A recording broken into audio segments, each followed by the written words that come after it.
My name is Dan, and I would like to tell you a story. When I was 29 years old, I had life by the tail. I had a great job, I had a great girlfriend, and I also had some really unbelievable back pain. Now, the reason why I thought I had this is because 6 years prior, while driving home from work one night, while driving my Jeep, I was hit from behind by a car that the authorities said had slowed down to approximately 105 miles an hour before impact. Sent my car into a spin. I was next to the flip wall, and so I started spinning and flipping at the same time. And I was ejected. Now, I am a militant about wearing my seatbelt, but that's the only thing that saved my life that night because the Jeep ended up on its roof with the roll cage collapsed in. And as I flew out of the car at 60 miles an hour, right before I hit the ground, and I was flying like this, a voice popped into my head that said, "Dan, keep your head up." So I planted my chin to my chest, and the next thing I know, I was skipping like a rock across a lake down the breakdown lane of Interstate 70. And 10 seconds later, I stood up, and I walked away basically unscathed. And that's why I thought I was having this pain. But as it turns out, it wasn't. I went to all these chiropractic appointments. I even got what turned out to be useless epidural steroid injection, and one day I found a lump in my abdomen. Now, I am a 29-year-old boy at this point, so what would I need with a doctor? So I end up going to a doc in the box, and he presses on it, and then he leaves the room, and he walks back in the room with 2 phone numbers saying, "This is beyond my scope." Now, the first number I called, I got the gatekeeper, and the gatekeeper said the doctor's not seeing patients for 2 weeks. And then I said, "But I found a lump in my abdomen," and the gatekeeper said, "Well, the doctor's not seeing patients for 2 weeks." And I hung up. And then I called the second doctor, and I got the gatekeeper. "This doctor's not seeing patients for 3 weeks." And I blurted out, "Oh my God." And the lady on the other end of the line heard me and said, "What seems to be the problem?"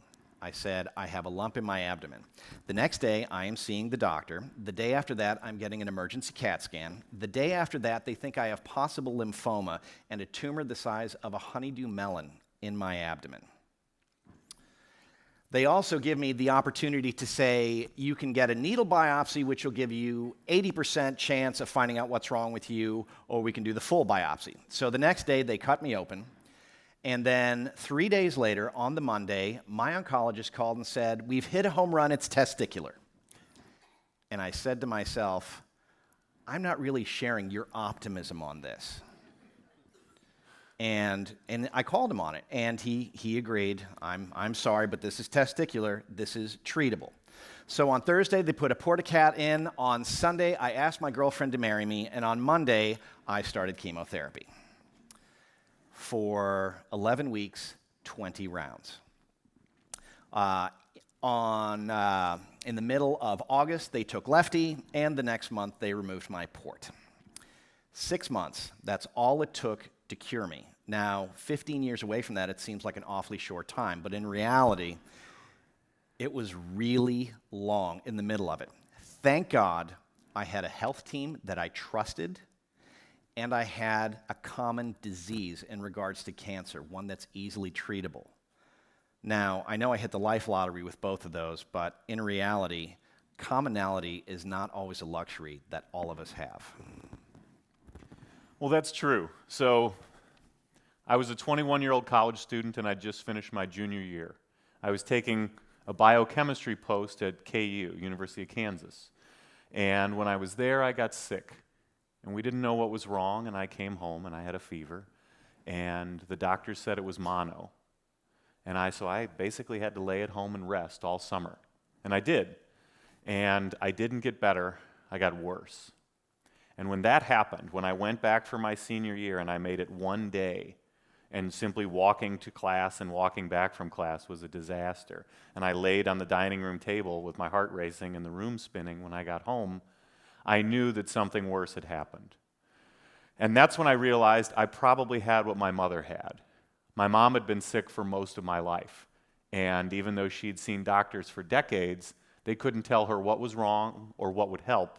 But they couldn't even tell her what was wrong, as in, you have cancer, you have an autoimmune disease.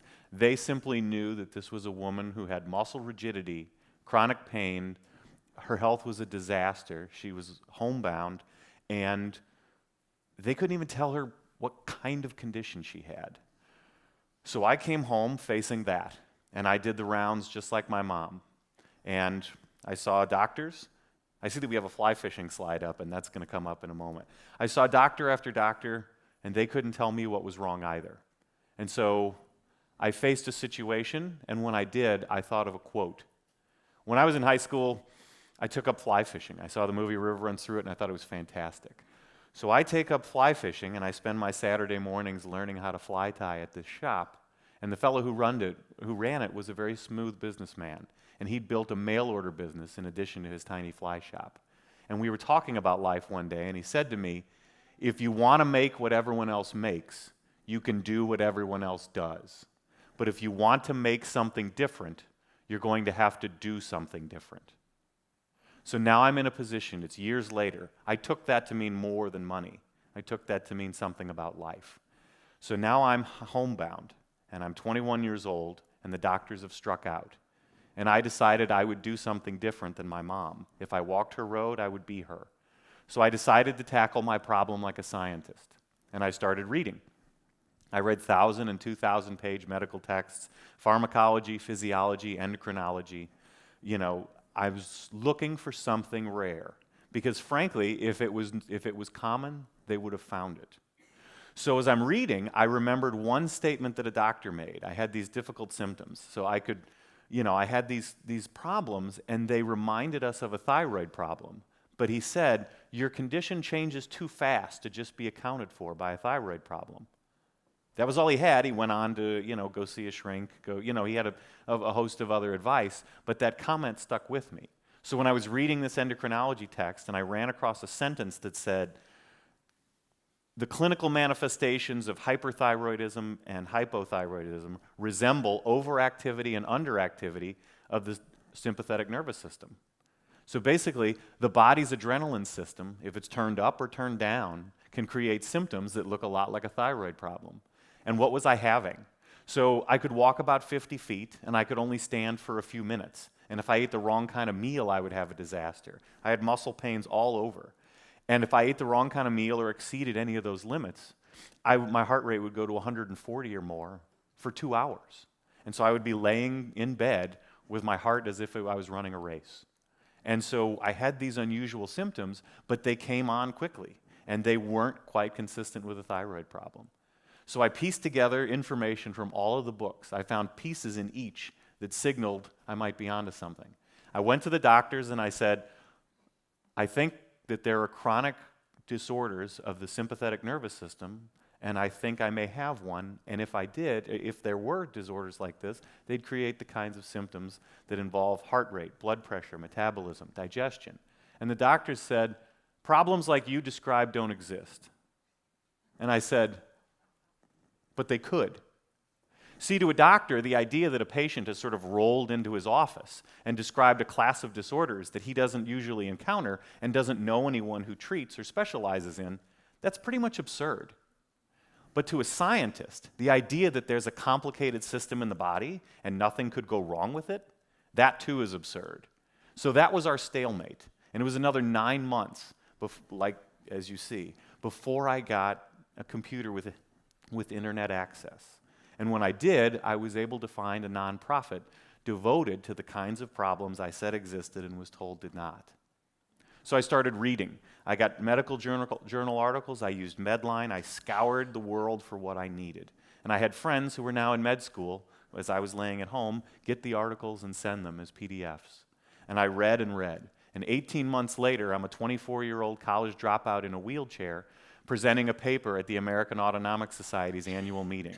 So this is a worldwide gathering of autonomic investigators, and I'm here describing a proposed treatment for my own condition. A college dropout who's presenting a poster right after one from the Mayo Clinic and right before one from a scientist who'd come in from Japan. And I laid it out, and my goal was simple. It wasn't just to, get everyone to clap or people to be inspired by me. I needed a collaborator. And I got to meet most of the people in the field from all over the world. But I came home empty-handed in the sense that I didn't have a collaborator. And I had a choice. It was a perfectly reasonable argument to say, hey, I went for it, nobody jumped, maybe I'm wrong. But as a scientist, you run the experiment. So it took me another 18 months, but I attracted a collaborator. He was the head of University of Alabama Birmingham's autonomic laboratory, and his name was Dr. Cecil Coughlin. And if you look at this picture, you'll see a clinician who is engaged. Dr. Coughlin is leaning. He was excited about my ideas, and he had done research back in the day when he was in Chile that sort of fell in line with what I was suggesting. So it took a while longer, but I got to go to the University of Alabama and try my proposed treatment. It was a new use for the drug Levophed. And if anyone knows anything about Levophed, it is an ICU drug that is used to try and save sepsis patients from dying. And paramedics only know one thing about it. It's a jingle, and it's not a great one. Levophed leaves them dead. So when I said I'd like to be on this medication continuously and at a low dose, and it's usually used in the ICU for hours, and I said I would be on it, indefinitely, people said, if you do it wrong, it will kill you. But as a scientist, Levophed is norepinephrine. It didn't scare me. It was a natural neurotransmitter. So I tried it, and I was on it for 6 years. And during that time, I had enough health to keep working from my hospital bed. And Dr. Coughlin and I looked, and he thought I had a small adrenaline tumor, a non-cancerous growth that was dumping adrenaline into my blood. We looked for a year, and we didn't find it. And that is very hard. As a scientist, you try not to have a rooting interest. But as a patient, it is hard to keep your hopes in check for a year when someone says there might be something the size of the tip of your pinky, and if we pull it out, you can go back to school, you can walk again, you can have a life again. So we looked and didn't find one, and I was crestfallen. I didn't know what to do. I'm not somebody who gives up, but there were no more apparent moves. And so I sat there and I was despondent, and I saw Pope John Paul was passing away, and as sick as he was, he kept sending out these messages of hope. And I thought, as much as he's suffering, if he can choose hope, I can too. And hope took the form of a question. Is there any condition that could cause symptoms like an adrenaline tumor, but that wouldn't have been detected by the scans we'd run? So I did what a scientist would do. I went back to the literature, and within a month I'd found 3 possibilities. The most common of which is called adrenal medullary hyperplasia. It is so rare that you're more likely to be elected president than you are to be diagnosed with it. We've had 45 presidents, and worldwide I could find only 32 cases of this condition. So you go into your doctor, and now you have to look for it. And at that time, in 2006, there was no apparent way that was settled upon. How do you take a picture of the workings of the inside of the adrenal gland? So it took a year of wrangling to figure out what was the best way, because this would be a lifetime of results. I would have to live with the results. We looked, I got the results, they came back, and it became a bit of a thorny issue to get them interpreted. But everyone could eventually agree they were very abnormal. And now it was time for a surgery, just like the other cases. But there was a problem. I had both adrenal glands affected. And if you pull both of them, you've given me Addison's disease, a new disease.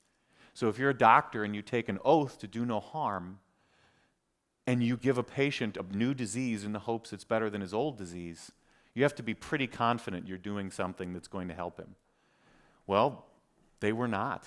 We had no idea. We were dealing with really unknown territory. A lot of these conditions were found during the operating room, where they'd bump an adrenal gland, the patient would go nuts under the gas, and they'd pull it. So the doctors weren't willing to do the surgery, and I didn't want a new disease. And so I spent the next 2.5 years trying to find out if this impossible surgery, could we take just the middle of the gland and leave the cortex? And then I would not have to get a new disease.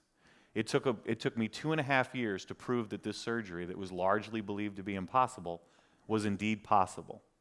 And 7 years ago today, it took another 18 months to build the medical team to do it. Because if you're a patient and you invent a surgery in your living room for yourself, it's an uphill sales job. So 7 years ago today, at the University of Alabama, Birmingham, I went under the gas to bet my life on the surgery I invented or developed for my own condition.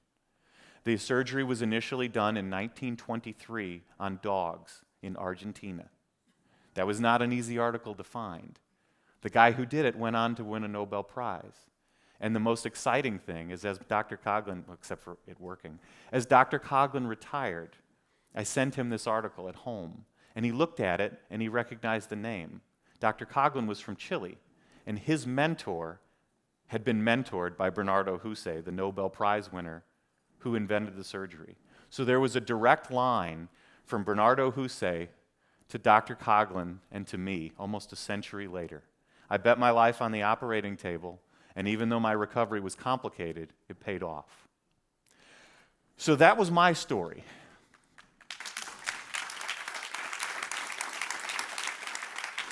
Thank you.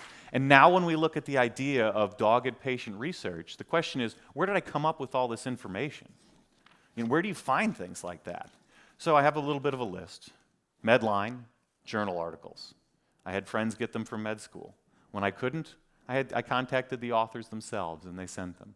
If you send a simple email and you're very clear about what you want, that you don't want anyone to save you, but you wouldn't mind a PDF of the thing they spent years creating, you're likely to get it. So that was the easiest route. But what about all the other information?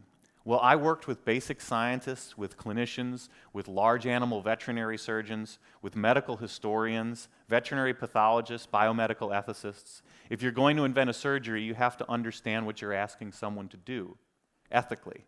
So I worked with the chairman of the President's Council on Biomedical Ethics, one of the deputy directors of the FDA, head of endocrine surgery at UChicago, who's also an ethicist. I worked with these men so that I could go into a doctor's office and protect those doctors as much as I was asking them to try and create a future for me. And when I would reach out to these people, 35 different senior faculty at 28 places, I had a few rules that I would try to follow. I would work as far as I could before asking for help. I would try at least 3 things before I contacted them. So that, if you go and if you show up and you go, where's the bathroom? The guy points. How many times do you get asked that? Every day or somewhere. If you show up and you say, I've looked here, I've looked here, I've looked here, and I don't know what to do, now you've given a researcher a puzzle. That's a lot more interesting than somebody who didn't do their homework. So I would never bring them the same problem twice. Even if I contacted them a year apart, I had gained yardage. It wasn't every day the same, graduate student comes back and doesn't remember how to run a gel. These were new things. These were very powerful for doctors who were trying to help people. And the last one, my implicit promise to all of these people was, you do 1, I'll do 10, but I need your 1. And that's the kind of mission that people can buy into. Because if you hold special expertise, and I call you and I say, you could change my life if you help me understand how the focus of your work relates to this problem I'm tackling, and we can do this in 15 minutes, once a year maybe, they were in. And those kind of relationships that I built over the 14 years I was sick and the 11 I was homebound. And that's how I was able to find information. Sometimes it was really hard. At one point I sent the Japanese ambassador's son to Tokyo with my medical records to meet with surgeons there, because I needed someone who spoke medical Japanese. Because I'm not a gambling man, but I have a feeling if I sent an email 10,000 miles in a foreign language that said I invented a surgery and I'd like you to do it, they're going to say no. But that Japanese ambassador's son was a physician, and he'd done his residency at that hospital. And when you're bold and you're doing something like this and you need a limited amount of help, he was able to buy in. He was already going, he could talk to his old friends, and maybe he could change a life. And all those people with their small contributions, they did. So that's how you can find answers, and that's how you can find information. But those aren't the only kind of answers you can look for, and they're not the only kind you need. And sometimes it's actually very hard to find the answers because the questions sometimes seem so evident that you're shocked that nobody has asked them. For instance, when I received my diagnosis, I was told your standard things. Apart from the chemotherapy, I was told that you're going to have hair loss, you're going to have fatigue, you're going to have nausea. And to me, nausea is kind of a throwaway word because usually you think it's going to be like drinking nausea. And drinking nausea, for anybody who's ever been there is usually you drink too much, you puke, and you keep going. We used to call it the boot and rally. But chemo nausea is quite a bit different because you go through day 1 and then you go through day 2, and as you are getting sick, you are not feeling better. And that's when the fear starts to creep in. And then it's day 3, and then it's day 4. And you don't know the difference between your gut literally twisting on itself and hunger pangs because you're starving. But you realize that if you eat, it's not going to last very long anyway. And then you have day 5, and then you have day 6. And hopefully by now you've found the banana. The banana becomes your best friend because it is the only food that I have found in nature that tastes the exact same way coming up as it did going down. You will never have such pleasurable vomiting experiences during chemotherapy than from the banana. It became my best friend. So you find a way through. You find a way through, and then you get to the point to where you start counting down the days. Like I had been through 15 rounds, and all of a sudden I only had 5 rounds left. And I was on my way, and usually my rounds went Monday through Friday for 4 hours a day for 5 straight days. Well, my last week of chemotherapy, I was gone on a vacation with the blessing of my doctor, and it went from Tuesday to Saturday. Now, Tuesday through Friday is fine because, you go through your infusion center. Saturday infusion centers usually aren't open, so I was actually admitted to the hospital. I will never forget that last day. I shared a room with a guy who had a wicked case of gout. His family was there. They threw a party for him. There were balloons. There may have even been a clown. I'm not sure, because the chemo head was kind of doing a number on me. But I remember walking out, and there was no congratulations. There was no ringing of a bell. There was no thanking my nurses because these weren't my nurses.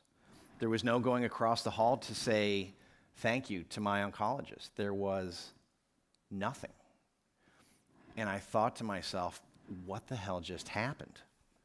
And I had all these questions, but with the questions, I also knew that I now had a very unique skill set and a very unique toolbox of information that I could share with others that not a lot of people go through, but when they do, boy, you really wish you knew that stuff. I knew the feeling of compounding layers of chemotherapy. I knew what it was going to be like. I knew like the push and pull of certain things. Someday things are moving and other things are not.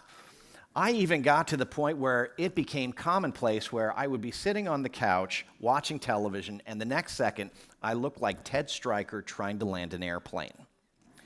And I always say this to my wife. I say, when you reach that point in life when the hot flashes hit, not only will I be able to sympathize, but I will be able to empathize. And she does not think this is nearly as cool as I do. But you do what you can. I knew that I had all of this information, and I knew that the physical is one. The physical beats you up. But honestly, the worst thing about cancer is the emotional. It beats you up worse than anything. And not only that, but sometimes you see the missiles coming in on the horizon, and not only can you not get out of the way, but you start painting a target on yourself. And I'll give you an example. One of my side effects from chemotherapy was that I had to take these shots of Neupogen. Now, Neupogen is basically self-injected to build your white blood cells up because my white count had gone to 0. And so for the first 3 rounds, the first 15 shots, I get the shots of Neupogen, and you self-administer them, and it's not terrible. It's not the worst. So all of a sudden, I finish my last round of chemotherapy, and my regular pharmacy they don't have the shots, so I have to go to a different pharmacy.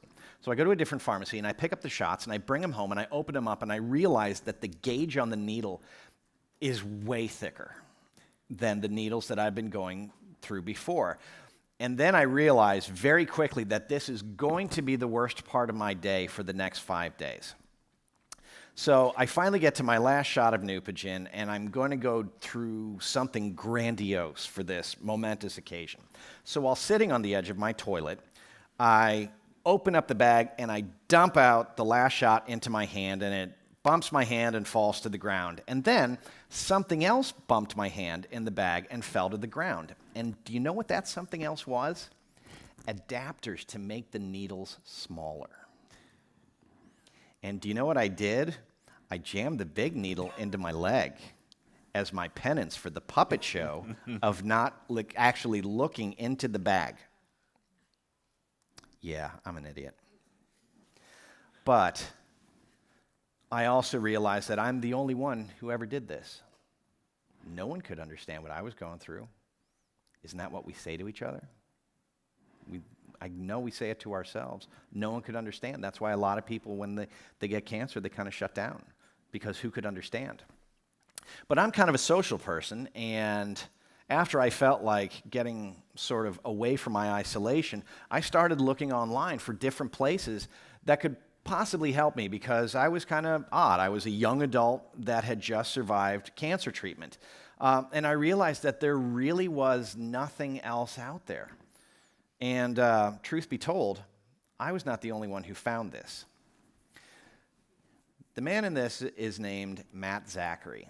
And Matt Zachary, when he was 19 years old, was studying to be a concert pianist. All of a sudden, couldn't play some of the notes that he used to play. And then these wicked headaches started, and the next thing you know, he has got terminal brain cancer. And he was terrified, but he said, I'm going to battle this as much as I can. And there's irony in that, because he hates the word battle, but I'm using it anyway. And he survives the treatment. He goes on to thrive, and he finds his mission. And Matt is the creator or co-founder and full-on founder, really, of an organization called Stupid Cancer. And Stupid Cancer is the biggest organization potentially in the world for young adult cancer patients. And as they say, they have hundreds of programs built for young adult cancer patients from 18 to 40 to make cancer suck less. And they really work. And what's very, very interesting about this is because they're kind of the followers of Stupid Cancer, their tribe, they're so engaged. They really, really want to be involved. They are part of the paradigm shift from paternalistic medicine to patient-centered medicine. And they're really helping to drive patient technology. How many people in the room have ever used TripAdvisor? With some of the stuff that Stupid Cancer is doing, it's literally becoming TripAdvisor for cancer. Who would have ever thought that was possible? It's just amazing. And one of the biggest things that they do every year is called CancerCon. Now, CancerCon is one of the biggest conventions in the entire country for young adult cancer patients. And it's in Denver every year, and this thing sells out. I mean, there are 700 people there who genuinely want to be there, which is a really interesting dynamic, because I actually have a lot of friends who have gone through cancer, and most of them, not all, but most, once they get cancer and they go through treatment and they get cured, don't talk about it ever again. Yet these are people who actually run back into the fire. And I really related to that, because I knew that I had this accumulated knowledge that I didn't ask for, but now that I had to share it with the world. And CancerCon really spoke to me. See, I love telling stories. That's what I do for a living. I'm a video producer. So when I tell stories, I've been writing for Huffington Post for about 5 years, and I wrote a book in 2015 that's just really raw and unabashed and shameless, for lack of a better word, about my story going through cancer. And when I saw the stuff about CancerCon, I'm like, you know what? I want to do something with this. So what I wanted to do was I wanted to write a piece for the Huffington Post, and I was going to call it the 5-Minute Blog. So my friend Joe Farmer and I went to CancerCon, got a table, brought a couple of laptops, and asked 5 specific questions. And we were hoping to maybe get 8 or 9 people to sit with us. We got 64. And that one blog turned into a 5-part series for the Huffington Post. And I'll never forget some of the answers that we got. One of the questions we asked is, what would you have done differently? And this one lady said, I would have left that bastard of an ex-husband sooner. Which I really didn't expect. But then there was an amazing one. I asked this one lady, what is one thing that piece of advice you'd give to all cancer patients? And she said, don't buy 5 crappy hats, buy 2 good ones. And I said, okay, well, what constitutes a good hat? And she said, take the hat and rub it on the inside of your forearm.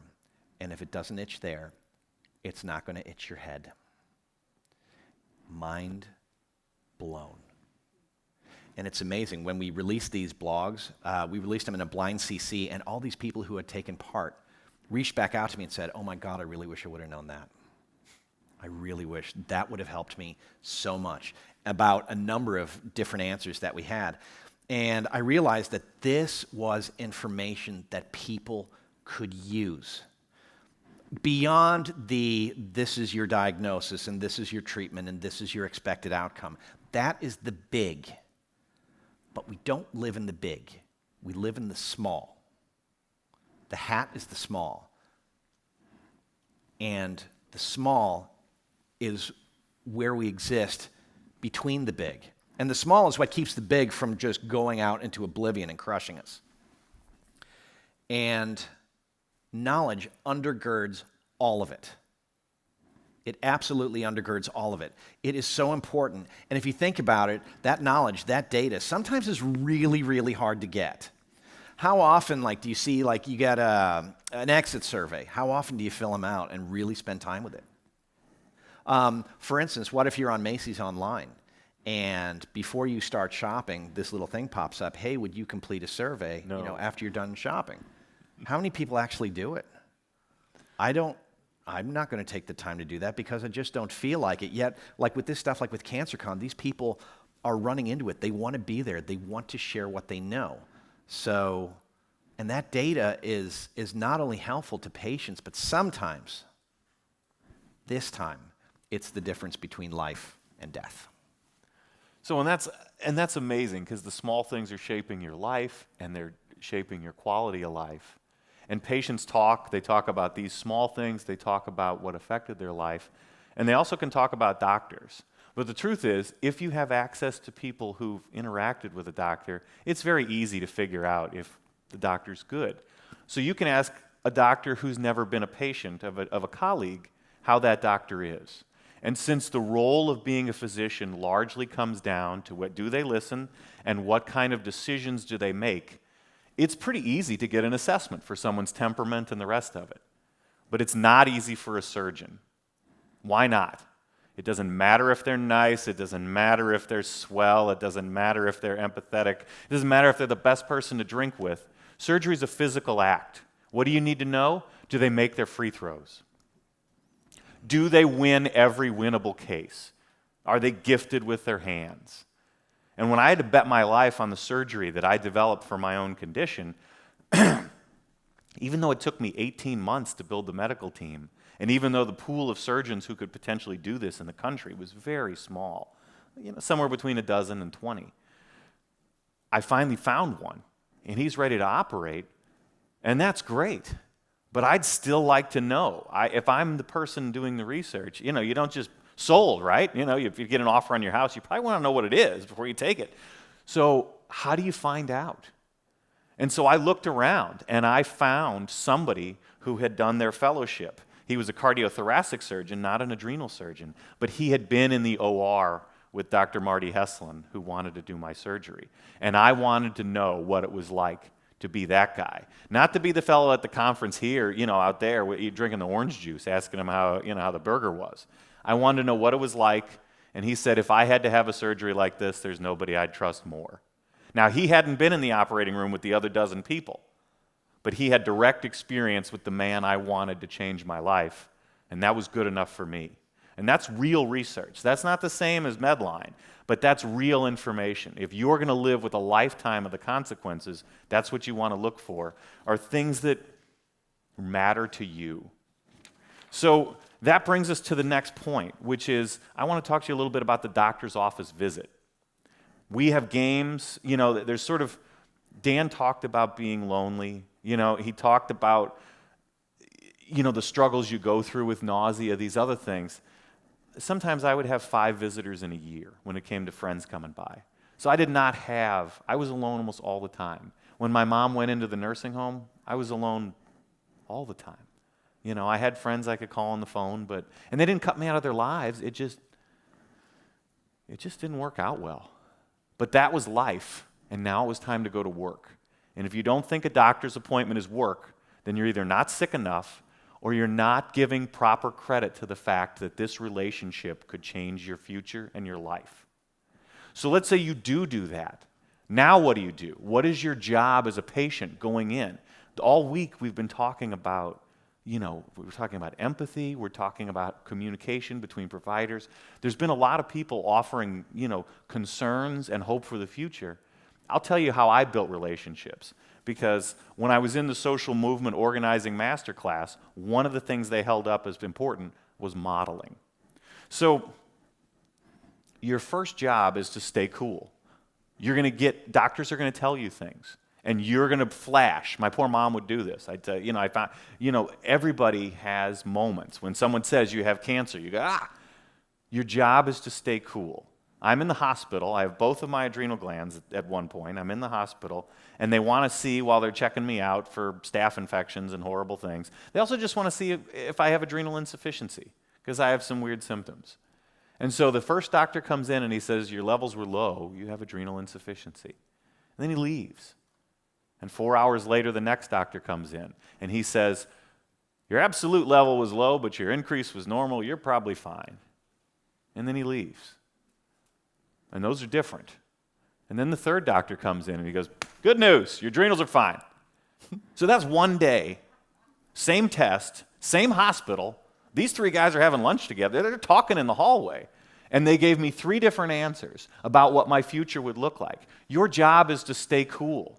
Your job is not to overreact. How would I have handled that as a usual patient? I'd have spent 4 hours freaking out. Then I'd have spent 2 hours confused. Then when the guy came in and gave me good news, I'd have said, what kind of ship are you running here, dummy?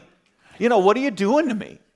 Instead, I had a job to do, and my job of getting my health back and staying on the medications that were saving my life had nothing to do with yelling at a guy about a test.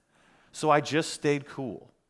And the other thing is your job is to slow down your decision-making process. Every part of the medical system is designed to put pressure on you, from bright lights to beeping to people who are hustling. It's all about that. I was watching C-SPAN once, and I heard a fighter pilot talking about the OODA loop. I don't know if anyone has ever heard of this, because we have researchers here and pharmaceutical company folk. Observe, orient, decide, and act. The fighter pilot explained his job. His job is to speed up your decision-making loop, to put pressure on you, to speed up that loop until you make a mistake and then he can kill you. That's what a dogfight is. And I realized if you are under pressure and you speed up your decision-making loop, you can make a mistake. And that mistake could be a lifetime of results. The truth is, in very few parts of medicine, Dan said there were 17 days between diagnosis and treatment. That is not 17 minutes. It is not a heart attack. It is not, blood not making it to the brain. There is time to slow down. They want you to make the decision now because they have more people to see. Your job is to make sure you don't make a mistake that you can avoid. Your job is to slow down the decision-making process. The next part of your job is to understand what a practicing physician does. What do they do? If you ask them to do something that's not what they do, you're not going to get the result.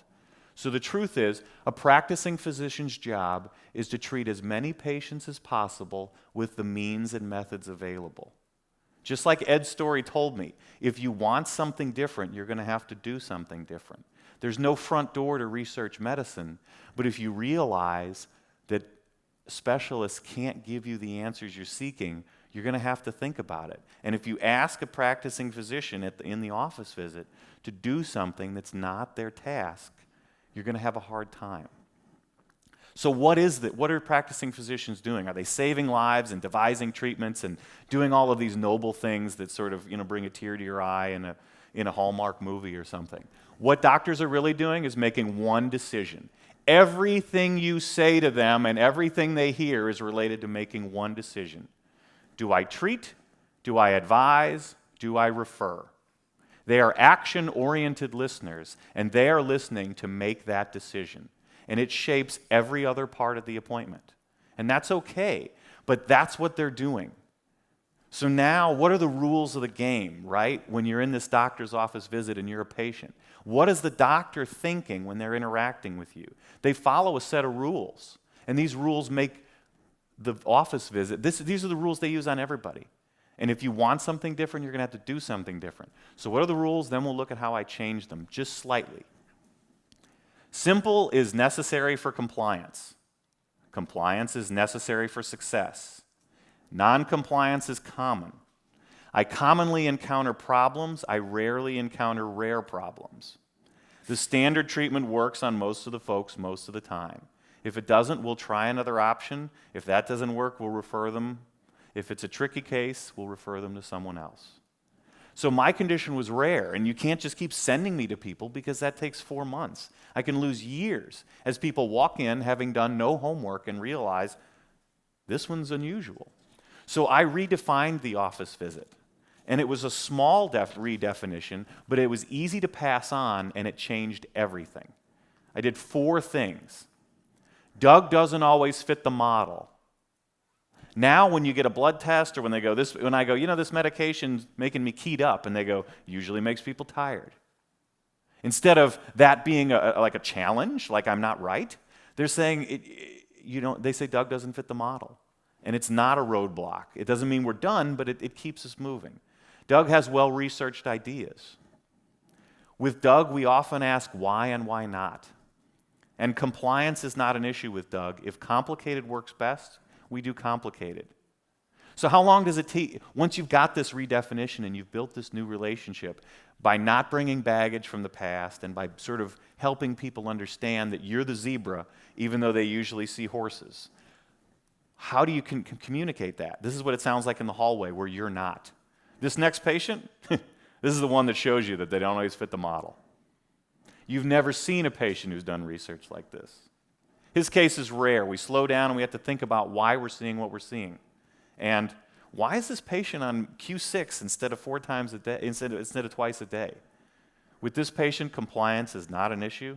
Q6 has gotten better results for him, so we do it. These are simple one-sentence explanations to teach the game to the next doctor. And they create a situation where you can get results if you have a rare condition. Just like they were saying about clinical trials. I didn't need to change everything. I didn't need to lecture everybody. I needed a slightly different game. It looks and feels just like the regular office visit, but when they say it usually makes people tired, they're not saying, I don't believe you. They're saying, Doug doesn't always fit the model.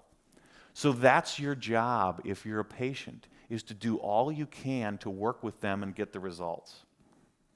You're the one who's sick, and you have to find your processes that work for you. If you need confidence that the surgeon knows how to cut before you go under, you should seek it. And if you need a slightly different office visit, your goal is to help communicate that when you can. I know it usually makes people tired, but I'm feeling tense. I certainly have a weird condition. So that's the kind of thing that your job is. Now, I wanted to show you a couple graphs. Can we skip ahead? Mm-hmm.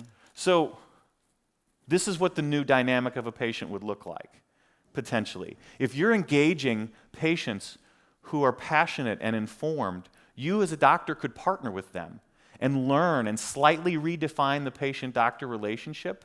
And we just talked about physician burnout. Having patients that care, having patients that will help you strengthen the focus of what burns them out? Insurance companies, a lot of things that have nothing to do with that interaction in the room. So when you are a patient and you understand what doctors face and you understand what your job might be, you can help strengthen and bolster the doctor-patient relationship against all the other pressures there are in medicine. Some of them involve money and time and big companies talking to other big companies about small things that don't have anything to do with what happens at the bedside. You can work together and you can get stuff like this. We'll skip my scan, but let's see what's next. Okay, we'll skip that one too. We love Dan. We love glasses of water. This is what we're going to look at.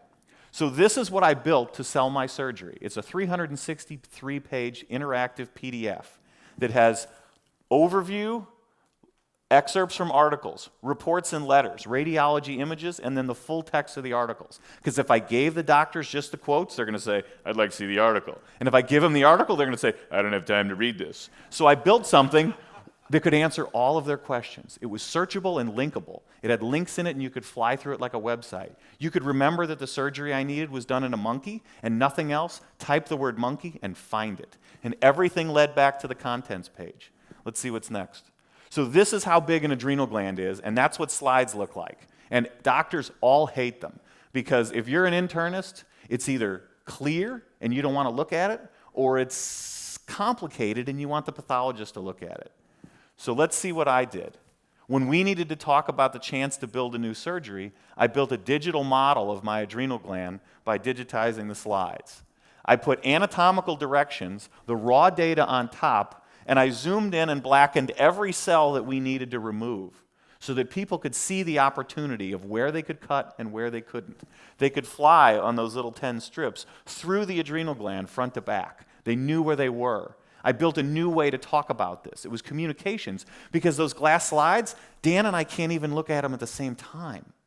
So that's what it took to get people 1,000 miles apart to connect, was to build a new model so that they couldn't say, I don't look at slides. So let's see what's next. So when I got my first surgery, I'm writing down all these medication changes and stuff. And as a graph or a spreadsheet, it's just numbers. But when you look and you realize that I could walk 50 feet on day 0 and 4.3 miles at 130 days, and you watch my medications drop, 2 different medications drop 95% or so, you're realizing how much my physiology is changing. You don't have to flip through 100 pages of the MAR or whatever acronym they're using to describe things. Let's take a look at the next one. When my second surgery was a disaster and I felt worse, we didn't know if it was the autonomic problem or adrenal insufficiency. So how did we find out? I graphed 90 days, 100 days worth of steroid data and beta blocker data. And then I put the arrows in for hospitalizations. When you look at the first graph, you see nothing. And when you look at the second one, you see when I cut, I ended up in the hospital. And when I started increasing, even though the change was dramatic, I never had to go back. That was how we decided what was making me so sick. So what's the last one? I guess that's us. It's us. It's us. The importance of dogged research really is just astounding. And really what it's kind of shown us, like throughout our own lives and throughout our own experiences, is that paternalism is over. It really is about all of us working together. And not only that, but especially like in cases like Doug's, the patient is not only someone to be worked on, it really is someone to be worked with. Thank you very much. Thank you.